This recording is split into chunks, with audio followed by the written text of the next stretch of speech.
Hey, this is Dispatchers as part of First Responders.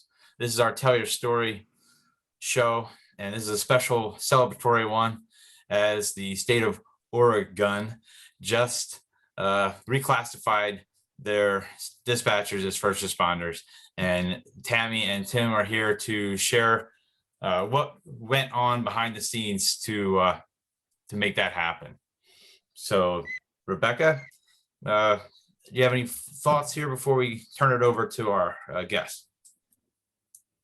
I just want to say congratulations to another state down, and every state that we get before the federal 911 SAVE Act passes is just another step forward to help show the federal legislators that hey, this is important to us, and we need to get the federal level passed so that the states that don't really want to listen to us on the state level will hopefully then listen to us once the federal one is passed.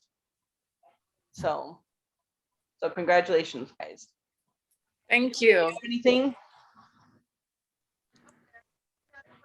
Hi, my name's Tami Atkinson, and I am the Oregon Department of Public Safety Standards and Training Telecommunications Training Program Coordinator, which is a really long handle. DPSST is the short name for our department, and it's the training and certification body in the state of Oregon for all public safety.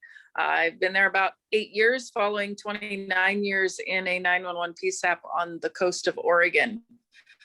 So my role in what's been going on has really been providing information, getting the word out, supporting those like Tim, who really were on the front line of getting the information to our legislators so that they could move forward with a bill that thankfully, passed, and we're moving forward with that recognition. Tim? Thank you, Tami. You'll have to forgive me. My voice is a little hoarse this morning. We're camping up in Baker City, Oregon, and we're at the Little League All-Stars, and my stepson played last night against Baker City. We're representing Harney County, and did a little bit of yelling last night.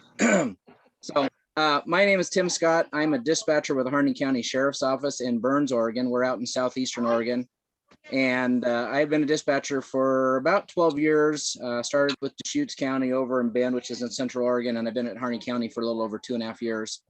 And got involved with this whole process of trying to get Oregon to classify our dispatchers as first responders towards last year, and got a hold of our local representative from Harney County, Mark Owens, and he helped get kind of the whole process started, and we kind of moved along from there.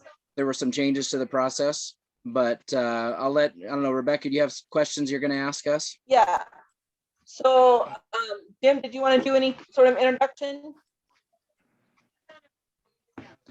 As far as, so the bill that I contacted Mark Owens, actually myself and our former emergency manager contacted Mark Owens, who's a representative for District 60, which covers a lot of the southeastern part of Oregon. And he got the bill put together, the language, which was declaring first responders, dispatchers as first responders. And then there was also some language in there for our retirement, which is public employee retirement system.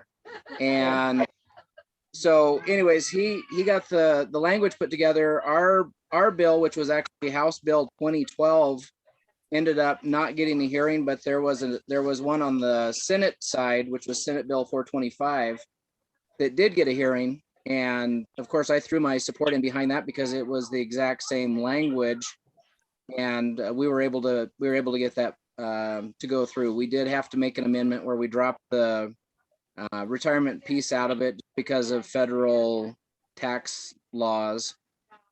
But it was actually a very interesting, very informative process, and I was glad to be part of it. So the one thing I did notice is I don't know how much work had been done prior to the introduction of the bill. I think I saw that the bill was just introduced in January, and then it passed or was signed by the governor now here in June. So 6 months maybe for the whole process. That's pretty Yeah. quick. So I don't remember. I think it was probably last summer or last fall. I got a hold of Mark Owens, who was our representative, in anticipation of this legislative session, and there was a lot of kind of back and forth discussion as far as what we were looking to do. He got the information to the legislative council, which was the one that basically drafted the language, and they kind of came back with a draft of what the language was. The interesting thing, I guess, on ours was that the legislative council, what they drafted was they actually went with most of the retirement language first, and we had this discussion about putting the part in there about declaring telecommunicators as first responders, and the information we got back from legislative council was that in Oregon law, there is actually no legal standing in the term first responder. In Oregon, our dispatchers are already classified as emergency personnel. So we're already, I mean, for all intents and purposes, we're already considered first responders, but we did it more to get behind the national push for dispatchers to be reclassified from being clerical staff. And so we got behind it for that purpose. We had to keep convincing legislative council and the representatives that were supporting and sponsoring the bill that even though in Oregon there was no legal standing behind the term first responder, that was still very important to all dispatchers to be considered and recognized as first responders. Wow. So I just Okay. want to jump in with the fact that 2 points. One, Kansas was pretty much in the same situation you're talking about. They don't have like first responder; they're called emergency responders. So just to like play on words there, that's the I guess phrase that they use to recognize them as part of a emergency responder community. Man, excuse me. The second point is I find it funny that you were going for the retirement, or the legislators were pushing that retirement piece, but then ultimately that, because of the federal laws that are in standing right now, they weren't able to follow through with that. But then you ended up getting what you guys were pushing and were driving for, which is that first responder status. So it's kind of funny how that you don't know how the process is going to work out until you go through it.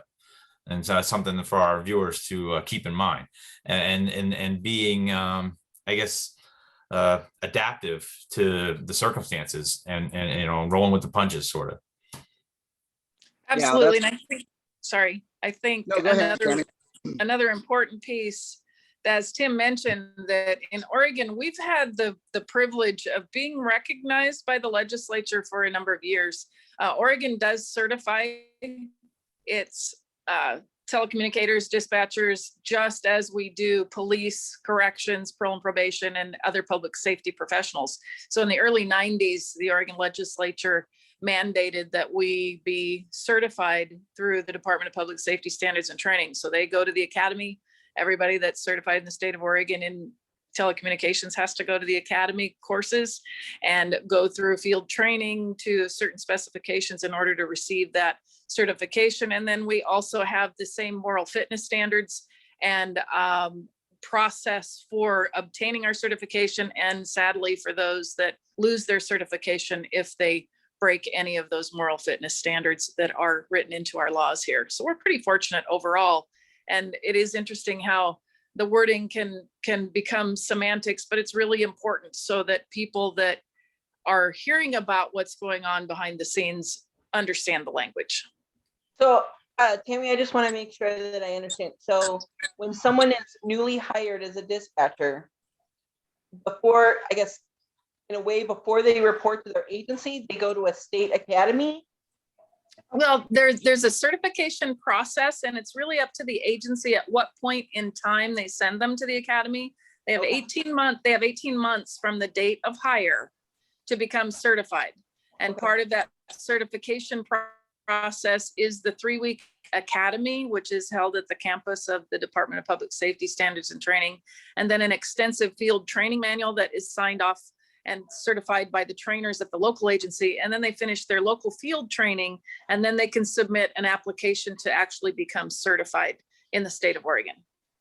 Wow, that's awesome. Interesting. I know training is a big question amongst a lot of our people on the page, as far as, what the different states are doing for training, and how to kind of get that more uniformed as well, to see if that doesn't make it easier to get the first responder status.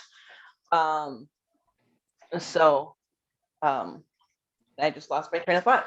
That's okay. And you're absolutely right. It's that kind of standardized training that is what's important. So we have policy committees here in Oregon that are made up of constituents from whatever discipline it is. Police has a policy committee, telecommunications has a policy committee. So it's really our constituents. It's our PSAP personnel who are making decisions and then recommendations to our board, which is the overall governing body for the state of Oregon in terms of what dispatchers get in training.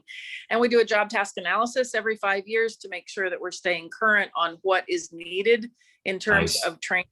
And then we update the curriculum for the first, well, it went into effect in 1993. And up until 2019, it was a 2-week academy. And we successfully added another week of training so that we could do more scenario-based training and dive into more diversity and resiliency and crisis communications. And we retooled the entire curriculum and added an additional week 2 years ago. So we're pretty excited about what we're doing in Oregon in that regard. Yeah. Sounds great. Captain Hyatt would be now, very how impressed. did some of your professional, sorry, James, was that you kind of cut out there? I was just saying, Captain Hyatt from Idaho, the state police, he's a big proponent of the change, and he's a big proponent of more standardization across the country as far as 911 training goes. And so he would definitely be excited to hear this about your state and the awesome program that you guys have working, Absolutely. How did some of your professional organizations for your police and firefighters, I mean, you probably didn't get as much pushback from them since you guys were already technically having the designation as emergency responders, but did you get any pushback from any of them by adding the name first responder to your titles? I wouldn't say that we had a lot of pushback. I did see some comments. I posted a lot of information on, we've got couple of local Oregon Facebook groups. We've got one for Oregon dispatchers, and then there's one that I'm administrator on that is, it's for police, it's about police officers, corrections, telecommunications. It's all kind of inclusive of criminal justice in Oregon. And I posted updates on the processes we were going through, and I actually got some feedback from, there were obviously some law enforcement people that were very, very supportive. They felt like we are definitely first responders, but there was one comment that stuck out that felt like even though we're first responders, that they didn't feel like we were entitled to having enhanced retirement or being able to retire with additional benefits as dispatchers, because we get to spend all of our time in a nice air conditioned room. So that was a little disheartening, but I think for the most part, the comments and the support was really good, really in favor of us being recognized for the job that we do, being first responders. Okay, that's good. That's awesome. That's good. Yeah, and I would just say it's kind of like when you try to do averages. You say sometimes you have to take the highest number out and take the lowest number out and kind of blend. Like some of those comments, especially that one, I think that's like the far lowest end. So you can disregard that. But unfortunately, there are some people that feel that way. And unfortunately, I just think that's a lack of understanding of what we do, which is why our page is so important to us, because we want to educate the public as well as our fellow dispatchers as to what it's actually like to answer that phone. I would love to be able to get out in 25, I'm looking at 40 years of dispatching. That's a long time to be hearing people begging for their spouses not to die on them, and all the other things that we hear on a daily basis that we don't need to go down. But this is just so awesome, that you guys have been added to the list of states that formally recognize you guys as first responders. And I like what you're talking about, that was important to you guys, is to help promote the federal law, which is, for those who may not know, HR 2351, Non-One Saves Act, 84 co-sponsors. And as Rebekah and I have been really trying to get the word out, we need 290 co-sponsors so that we can sidestep the whole committee process, because that's how the last bill died. It never got the proper debate. It never was voted on to go onto the floor. So we need everyone in this, all your fellow dispatchers in your state, to reach out to the congressional delegates and ask them to add their name to the co-sponsor list, so that we can get to that 290 and see about the federal level passing, as well as the states that have already passed. Yeah, Absolutely. Go ahead, Tim. Go ahead, Tim. That's a great point, James. And I think that right now, with Oregon having just gone through this process, I think that we've got a lot of support and a lot of momentum. And I know that now that we've got the process done in Oregon, that I don't want to take all the credit for it. And that's what I told Rebekah and Tami, is that there was a big group that was involved in this process. I got, or had a role in getting the House bill introduced, but there was AFSCME, which is American Federation of State, County, Municipal Employees. They were the ones that actually sponsored and had Senate Bill 425 introduced. Fred Youngbluth, he works with Clackamas County Communications over in the Valley. He was instrumental in that as well, and had a big role. So I want to throw a shout out to him. But it was a team effort, and I think that that's the same thing we need to learn and we need to realize, is that when it comes to getting the national legislation passed, is it's going to take a team effort. And I think if we can get everybody kind of all on the same page, that was what we ran into in the first place, was that there were actually 5 bills that were introduced into the legislature this year that dealt with the same subject matter, as far as declaring telecommunicators as first responders, or getting them additional PERS benefits. And I think once we got everything all streamlined and got everybody all on the same page, and we were all pulling in the same direction, it made a huge difference. And that's what it's going to take, I think, on the national level as well, is get everybody coordinated and use that teamwork together. And I think we can do it. So I'm excited about it. So at this point, I know you said that the retirement got removed from the bill. Do you guys have any other benefits that were either added or that you already had prior, like for workman's comp coverage for any PTSD symptoms, anything like that at this point? Or is that something you guys are still working on? I think we can always have more. This particular Senate Bill 425 did not add any additional benefits. We do have a lot of really good benefits. Tami can probably talk about that even a little bit better, but we do have a lot of good benefits in Oregon that are extended to dispatchers, because we're considered part of the criminal justice family. But the portion about our retirement that we ended up amending that out of this bill, I think it'd be a great thing, because we could retire a little bit earlier. We would be eligible for police and fire units with PERS, which would help out. But that's something that we've got to have the federal designation first before we can do that, according to our retirement board. There you go. Okay.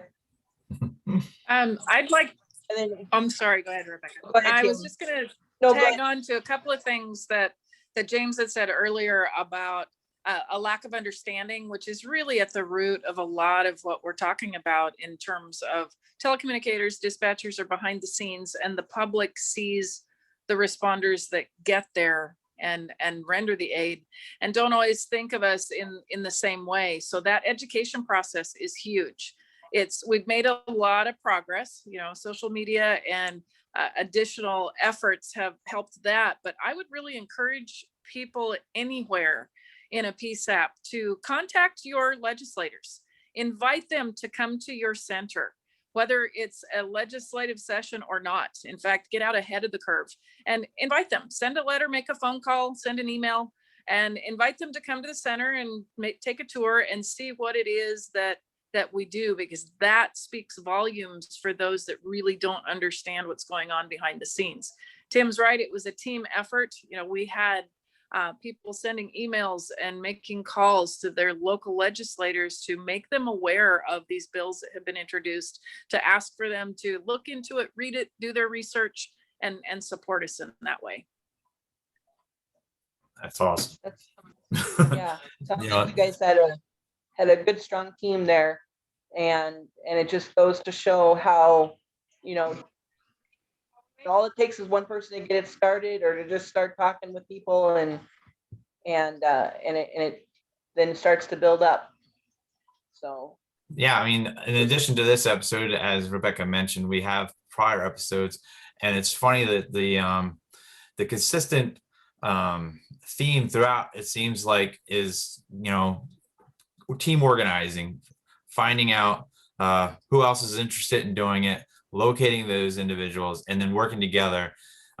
Because, you know, as Tim mentioned, there was 3 or 4 different pieces of legislation that were, you know, you need to get them sewn together so that you have one thing to really push hard on. Because, you know, legislation, they're dealing with several different bills of all different topics.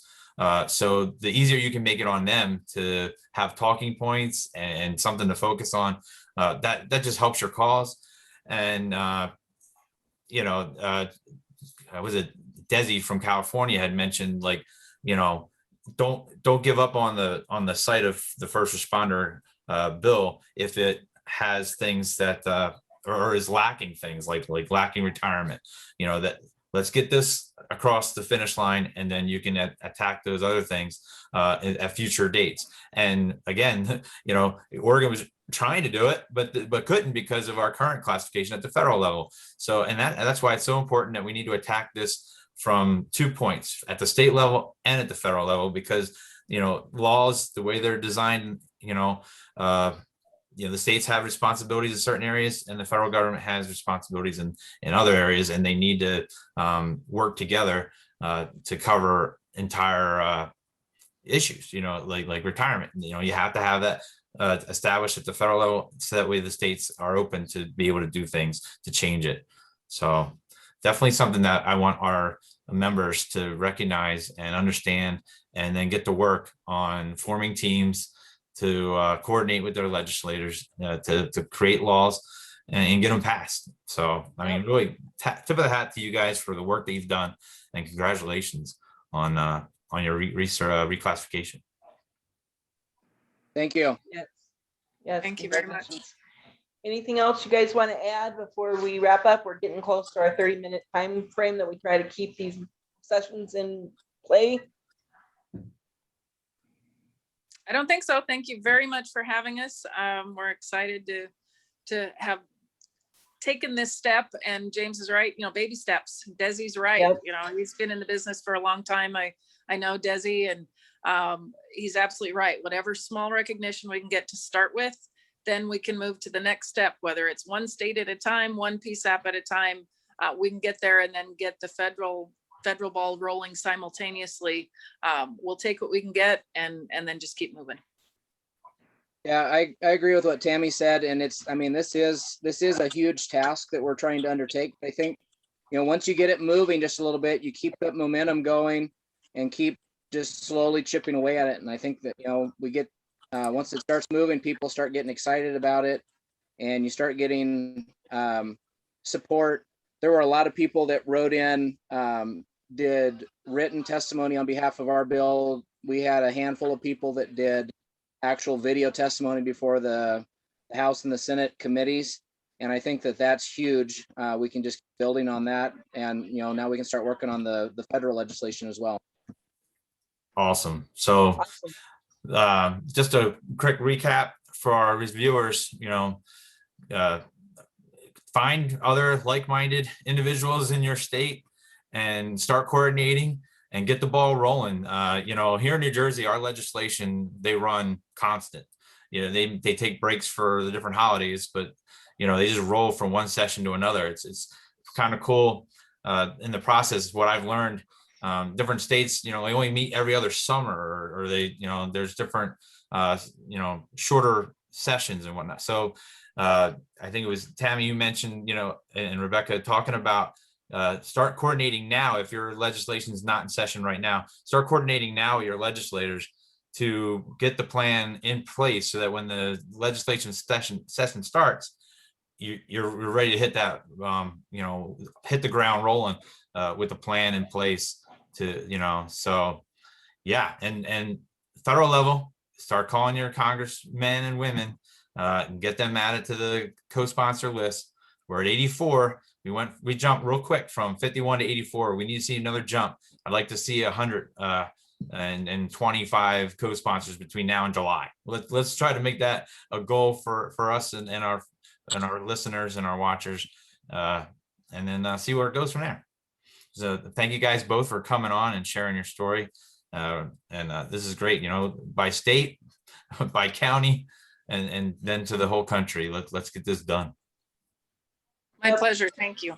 Thank you again, guys. Yeah. Thank you guys for having us on. Oh, you're welcome. Take care, guys. Take care. Bye. Bye.